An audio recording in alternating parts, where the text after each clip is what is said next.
भारत आणि पाकिस्तानमध्ये युद्धजन्य परिस्थिती निर्माण झाली आहे आणि भारत सरकारकडनं त्यांना प्रत्युत्तर देण्यासाठी रोज नवे उपाययोजना काढल्या जात आहे, रोज नवे निर्णय घेण्यात येत आहेत. आणि आता कालच पंतप्रधान नरेंद्र मोदी यांनी सांगितले की तीनही दलांना ज्या काही कारवाई करायचं असेल त्यांना फ्री हँड दिला गेला आहे आणि या सगळ्या संदर्भात आत्ताचा सिनारिओ कसा आहे आणि यावर कशी कारवाई केली गेली पाहिजे या सगळ्या संदर्भात बोलण्यासाठी माझ्यासोबत मेजर जनरल शशिकांत पित्रे सर आहेत. सर, तुमचं स्वागत आहे एबीपी माझामध्ये. मोदींनी फ्री हँड दिला आहे तिन्ही दलांना की तुम्हाला जी कारवाई करायची इच्छा असेल किंवा कारवाई करायची असेल ती कारवाई करू शकता. या मोदींच्या निर्णयाकडे तुम्ही कसं बघता आता? हे असं आहे की मोदींनी फ्री हँड दिला आहे याचा अर्थ तिन्ही दलं आपण पाहिजे ते कारवाई करू शकत नाहीत. त्यांची जी कारवाई असेल ती एक संलग्न कारवाई असते. ती तिन्ही दलाचे मुख्य जे आहेत म्हणजे आर्मी चीफ, नेव्ही चीफ आणि नेव्ही चीफ आणि CDS जे आहेत ते हे चारींची कमिटी चारी एकत्र बसून ते करतात. आता याच्यात कोणाचं प्राधान्य असावं? आता 2016 जेव्हा तो सर्जिकल स्ट्राईक झाला तेव्हा तुम्हाला ठाऊक आहे की उरीच्या तिथं सैन्यानं आपले कमांडो पाठवून लाईन ऑफ कंट्रोलच्या ताबारेषेच्या जवळच त्यांच्यावर हल्ला केला आणि त्यांच्या इजा पोहोचली. नंतर 2019 जेव्हा हा पुलवामाचा अत्यंत ती मोठ्या प्रमाणात हत्या घडली त्यावेळेला आपण बालाकोट ही एक त्यांचं टेररिस्टचा बेस होता तिथं प्रथम अर्थात उरीमध्ये सुद्धा आपण कधीही जो सिमला करार आहे, सिमला करार म्हणजे आपणहून जो ताबारेषा आहे जी लाईन ऑफ कंट्रोल आहे ते आम्ही कधीही त्याचा भंग करणार नाही.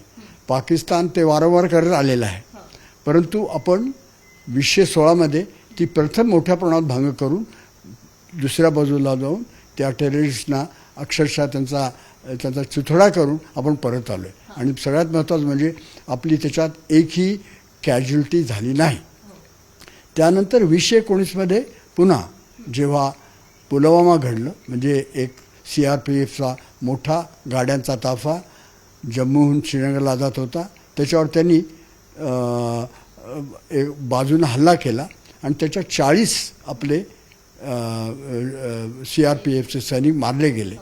त्यानंतर पुन्हा मोदींनी सांगितले की आम्ही ईट का जवाब पत्थर से देऊ आणि त्यानंतर जवळजवळ 8-9 दिवसात भारतानं 4 मिराज विमानं पाठवून बालाकोट हा त्यांचा जो त्यांचं शिबिर होतं नाही याचं त्यांचा जे तळ होता त्याच्यावर मोठ्या प्रमाणात हल्ला केला आणि त्याच्यात किती लोक मारले गेले हे सांगता येत नाही. पाकिस्तान म्हणते नाही मारले गेले परंतु जेव्हा तुम्ही आंतरराष्ट्रीय सूत्र पाहता तर जवळ 250-300 लोक मारले गेले. अशा प्रकारे 2दा आपण त्यांना धडा शिकवलेला आहे. आता पुन्हा तिसरी वेळ आलेली आहे, इजा बिजा तिजा. आता काल आपल्याला ठाऊक आहे पहलगाममध्ये काय झालं. बऱ्याच दिवसांनी पहलगाममध्ये एक निष्पाप जे हे आहेत आपले जे पर्यटक आहेत त्यांच्यावर हल्ला केला गेला आणि मोदींनी सांगितलेलं आहे की ह्याच्याशी जे जबाबदार असतील आणि त्यांची जी भूमी आहे ती आम्ही नामशेष करू. आता ते कसं करणं हे फार अत्यंत ही गंभीर घटना आहे आणि ती अशी नुसती चुटकीसारखी होत नाही आहे. तर त्यासाठी मोदींनी तिन्ही दलांना म्हणजे स्थलसेना, नौसेना आणि वायुसेना यांना संपूर्ण मुभा दिलेली आहे की तुम्ही काही करा आणि याचा अशा प्रकारे प्रतिशोध घ्या. मी बदला किंवा सूड हा शब्द वापरत नाही.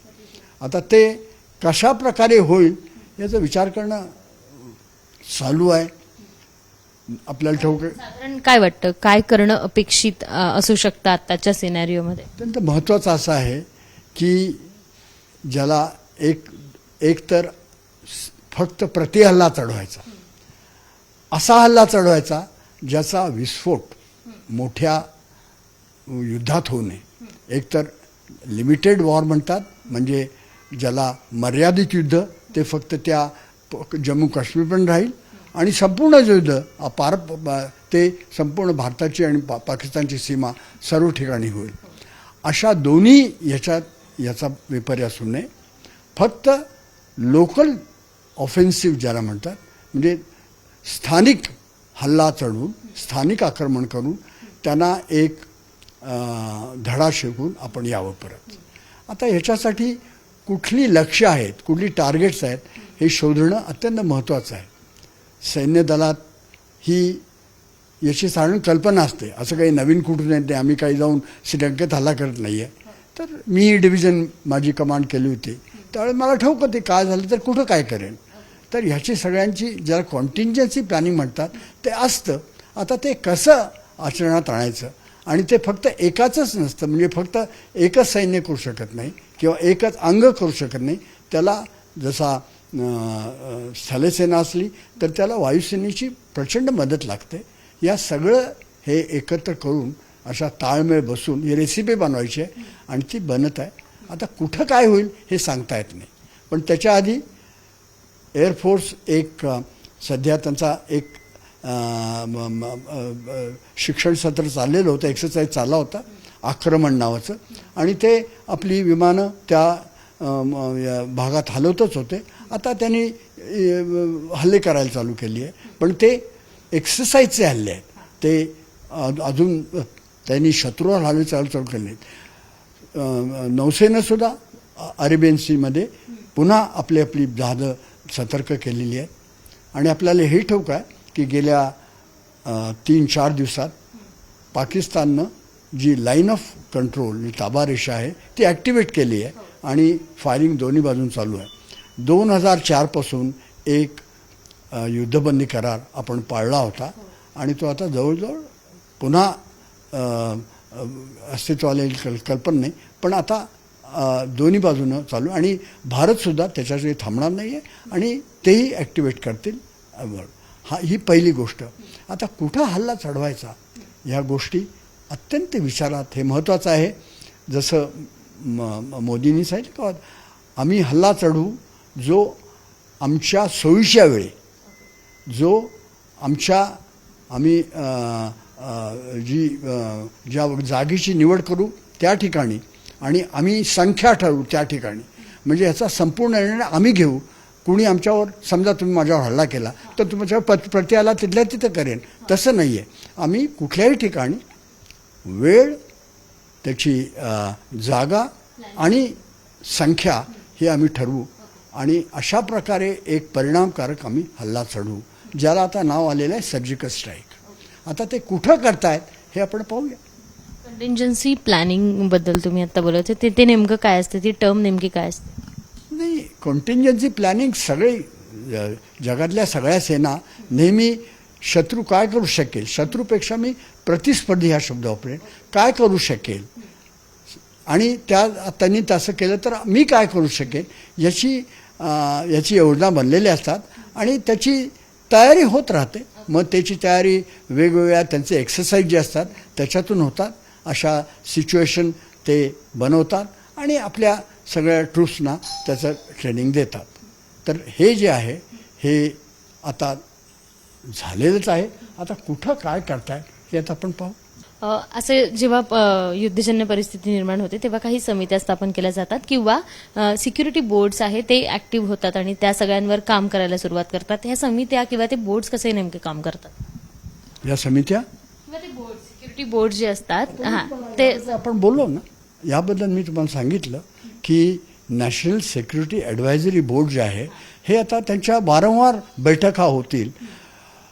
सुरक्षिततेचे, सिक्युरिटीचे वेगवेगळे ॲस्पेक्ट जे आहेत आणि सुरक्षितता, राष्ट्रीय सुरक्षितता ही केवळ आपल्या फक्त आपल्या आंतरराष्ट्रीय सीमेचं रक्षण नव्हे तर वेगवेगळीची आहे. त्याच्यात फूड सिक्युरिटी असते, त्याच्यात पाण्याची सिक्युरिटी असते, त्याच्यात ऑइलची सिक्युरिटी असते. या सगळ्याचा विचार सर्वांगीण करता येतो आणि त्याचकरता त्या कमिटीवर वेगवेगळे असे त्याच्यातले तज्ज्ञ लोक आहेत त्यांना नेमलं जातं. आता त्यांची ही कायम 24/7 चाललेली प्रोसेस आहे जी आता चालू होईल. पुन्हा नवीन बोर्ड झालेला आहे. आता त्यांचे काही नवीन विचार आहेत त्याच्यात येतील आणि सध्या परिस्थिती जी आहे त्याच्या अनुषंगानं काय करावं हे तर ठरवतील. आता जोशी यांची नियुक्ती झाली आहे, नवीन जी तयार रचना जी झाली आहे बोर्डची, त्या बोर्ड्सबद्दल काय सांगा? नॅशनल सिक्युरिटी ॲडवायझरी बोर्ड हे आपले नॅशनल सिक्युरिटी ॲडवायझर जे असतात, सध्या अजित डोवल आहेत, मला ठाऊक आहे, तर त्यांच्या हाताखाली एक नॅशनल सिक्युरिटी कमिटी असते. तर त्यांना सल्ला देण्यासाठी, त्यांना गायडन्स देण्यासाठी, त्यांना वेगवेगळे डाटा देण्यासाठी, वेगवेगळे इनपुट्स देण्यासाठी, याच्यासाठी नॅशनल सिक्युरिटी ॲडवायझरी बोर्ड असतं. आणि त्या बोर्डचे प्रमुख आपल्याला जसं जोशी म्हणून जे आहेत ते रॉचे प्रमुख होते. आता त्यांची कामगिरी होईल आणि ही टू वे ट्रॅफिक आहे, म्हणजे NSAB त्यांना काही इनपुट्स देतील आणि NSC त्यांना काही सल्ला विचारतील.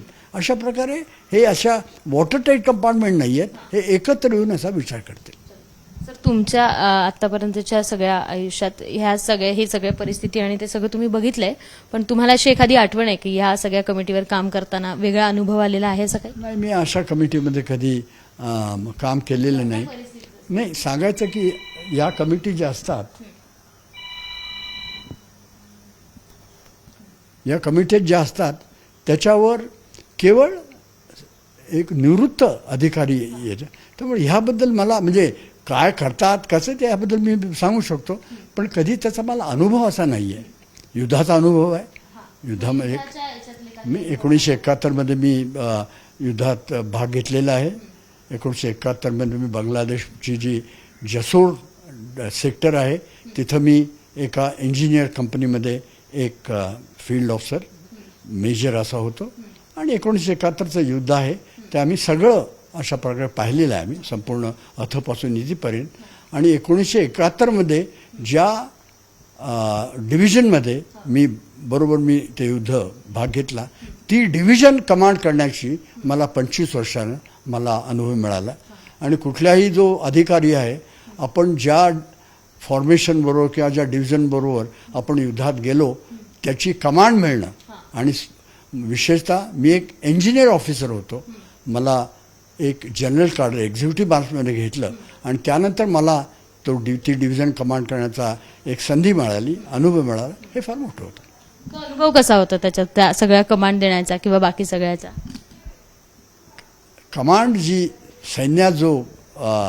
सैन्यात खरी जी रोमांचकारी तुमचे जे दिवस असतात ते जेव्हा तुम्ही कमांड करता, प्रत्येक अधिकारी जेव्हा सैन्यात जातो ते कधी ना कधी एक मी कमांडर बनेन आणि एक यशस्वी कमांडर बनेन, हे फार महत्त्वाचं असतं. आता मी प्रथम एक ब्रिगेड कमांडर झालो आणि माझी पहिलं जे पोस्टिंग होतं ते मणिपूरमध्ये झालं. आणि मणिपूरमध्ये परिस्थिती अत्यंत बिकट होती त्यावेळेला, त्यामुळे अनेक तिथं मला अनुभव आले. माझ्या हाताखाली जवळ 6 बटालियन्स होत्या आणि बरेच तिथं इन्सर्जन्सी जे सध्या सेनापती इम्फाल हा जो भाग आहे तिथं माझी ब्रिगेड होती आणि त्याच्यात अनेक अनुभव आले. ते काय, जेव्हा तुम्ही इन्सर्जन्सीमध्ये भाग घेता तेव्हा ते छोटे दररोज काहीतरी घटना घडत असतात.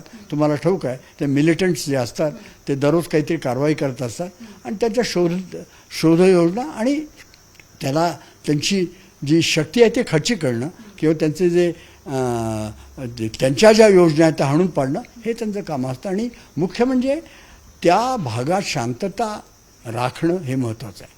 तर ते काम मी 2 वर्ष केलं.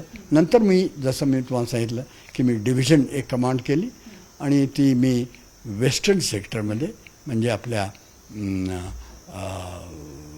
पंजाबमध्ये तिथं होतो. त्यावेळी काही युद्ध काही घडलेलं नाही आहे, पण पुन्हा ते कमांड करताना एक प्रचंड जसं मी तुम्हाला म्हटलं की तो अत्यंत संस्मरणीय अनुभव आहे कुठल्याही अधिकाऱ्यासाठी. आणि ज्याला हे भाग्य मिळालेलं आहे तो खरोखरच. एखादा आव्हानात्मक दिवस सांगू शकता या सगळ्या कालावधीतला किंवा या सगळ्या काळातला? माझा सगळ्यात आयुष्यातला आव्हानात्मक दिवस म्हणजे 1971मध्ये 19 नोव्हेंबर 1971ला आम्ही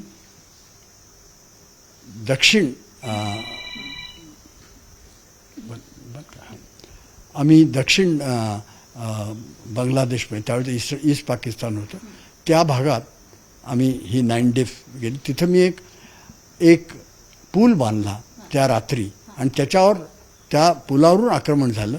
तो एक नवीन त्यावेळेला ही सामग्री आली होती ज्याला खुरपमान ब्रिज म्हणतात. आणि खुरपमान तो जर्मन इक्विपमेंट होतं ते आलं होतं आणि नुकतंच आलं होतं. पाकिस्तानची कल्पना नव्हती. आणि तो जवळजवळ ती जी गॅप होती जवळजवळ 70-80 मीटरची, त्यांनी ती आम्ही बरोबर 2.5 तासात तिथं पूल बांधला आणि तिथून आपलं सैन्य आत गेलं आणि जसोरवर आम्ही सरळ मुसंडी मारली. आणि तो जो पूल बांधला हा मला वाटतंय तो रात्र ते 4-5 तास जे होते ते माझ्या आयुष्यातले सगळ्यात अत्यंत संस्मरणीय दिवस आहे. तेव्हाचं युद्ध तुम्ही सगळं बघितलंय आणि आत्ताचं जे काही सर्जिकल स्ट्राईक केले जातात आत्ताच्या युद्धात तसं काही फरक जाणवतो? युद्ध हे युद्ध आहे हो. त्याचे प्रथम म्हणजे कुठल्या भागात कुठल्या कारणासाठी तुमच्याबरोबर काय ट्रूप्स आहे तुमच्या. आज आपल्या सैन्याची जी टेक्निकल एफिशियन्सी आहे ती प्रचंड वाढलेली आहे आणि युद्धाला एक वेगळाच स्वरूप घेतलेलं आहे. ज्या वेळेला आम्ही होतो त्यावेळेला ते थोडंसं बाळबोध प्रकारचं युद्ध असं म्हणता येईल नाही. आता सैन्यात प्रचंड टेक्निकल ॲडव्हान्सेस झालेले आहेत. त्यामुळं पण युद्ध हे युद्ध. माणसाची जी जो कमांडर असतो त्याची जी मनस्थिती आहे ती कुठल्या युद्धात तीच आहे. युद्ध हे कायम युद्ध असतं. कितीही नवीन टेक्नॉलॉजी आली किंवा काहीही करायचा प्रयत्न केला तरी युद्धाला नाकारून चालत नाही किंवा युद्ध हे युद्धच असतं असं त्यांचं म्हणणं आहे. आणि भारतीय जे काही मोदींनी आता सध्या सांगितलंय की 3ही दलांना फ्री हँड दिला आहे तो त्यांनी एकत्र मिळून त्याच्यावर निर्णय घेऊन शत्रूला नाही तर प्रतिस्पर्धी आहेत त्यांना उत्तर द्यावं अशी अपेक्षा सरांनी व्यक्त केली आहे. कॅमेरामन विजय राऊतसह शिवानी पांढरे, एबीपी माझा, पुणे. एबीपी माझा, उघडा डोळे बघा नीट.